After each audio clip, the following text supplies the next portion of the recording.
So magandang araw kabola. Sa video na ito pag-uusapan natin ay isang interesting po na reply kabola ni Greg Slaughter sa isang post po sa Twitter kabola, and then we will have another trade sa itong NLEX at saka Converge. So hindi pa nakasubscribe, pakipindot naman po yung subscription button. Speaking of NLEX kabola, at the recording of this video, game 1 po kanina ng Meralco at saka NLEX, and nagpakitang gilas na naman ito pong si Robert Bolick. So gusto ko lang naman i-highlight itong hapong kagilagilalas din po na level ng play ng isang Robert Bolick. 48 points sa PBA is no joke kabola, alam naman natin buhat na buhat ng NLEX kabola.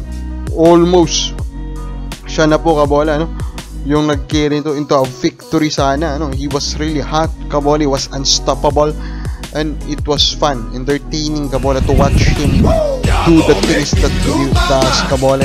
Now medyo namamaster na rin niya yung foul baiting kabola. Tingnan natin, para siyang James Harden ng PBA kabola. So they just need to really give him the team that he needs kabola to compete. I hope NLEX magbagong isip, magseryoso po kabola. Now yun nga, speaking of Slaughter, ito na nga, may nag-comment kasi kabola, how about the PBA, sabi po ni PBA Insider kabola, baka i-consider ba niya yung magbalik po sa PBA.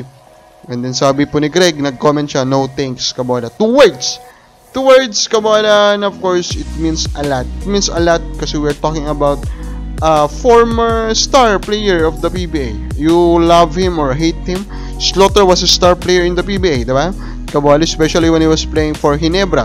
And yun nga, na-experience na kanya maglaro sa Ginebra. Pero of course, we know ano rin naman po ang pina-experience sa kanya ng Ginebra. Of course, they love him when they are winning. Pero nagtatalo sila kabola, sobrang daming push din talaga natanggap po ni Greg Slaughter mula po sa fans po ng Ginebra. So hindi nakakapagtaka na to not think nakatulong yung instinct niya doon to make him want to stay po in the PBA kabola. And of course, yung mga fans, napaisip din sila kabola. There are some of the comments nung tayo nag-post. Tama, sabi dito sa isa. Wag na, mamaya pag gumaling yan, puro-puri mga fans nila sabihin na galing talaga ni Coach Tim Con magpagaling ng Pigman. Sabi ni John Sale, tama siya. Kung hindi titigil lang sa isang politika sa PBA, hindi natatagal ang kanilang existence. Melchor Tibayan, feeling BPA, VIP yan. Of course, may mga ganyan po na bash dati kabola, dito nga po kay Greg Slaughter. Cleo Domloan, baka may napansin na di maganda sa PBA. Hindi mo naman kailangan pansinin niya. Hindi mo naman kailangan maging insider to make that possible kabola. Robinson Telada Merillo, ayaw din naman yata ng PBA sa kanya. Possible kabola because of what he did also, diba? In a way, he burned bridge in the past. Hindi, sabi naman to ni Renan Pagtalunan. Pero overall kabola, this is a big step for MPBL.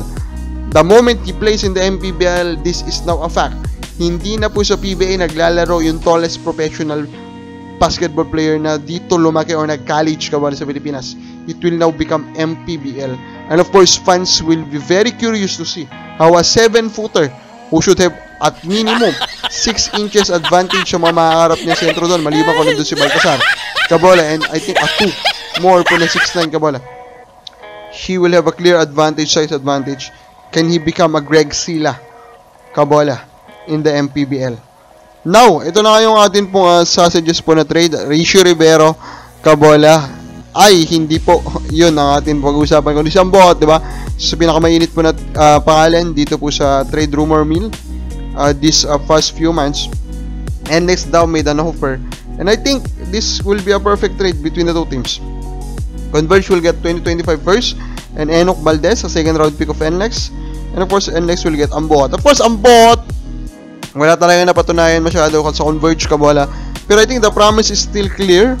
He can really shoot for that size kabola. He just needs an opportunity, consistent playing time, and I think NLEX can give him that. Then for Converge, they will get a good lottery chance for that NLEX first round pick. And Enoch Valdez is a credible player kabola. O baka bali sa palagay mo, sino panalo sa trade na to? Comment lang po sa baba.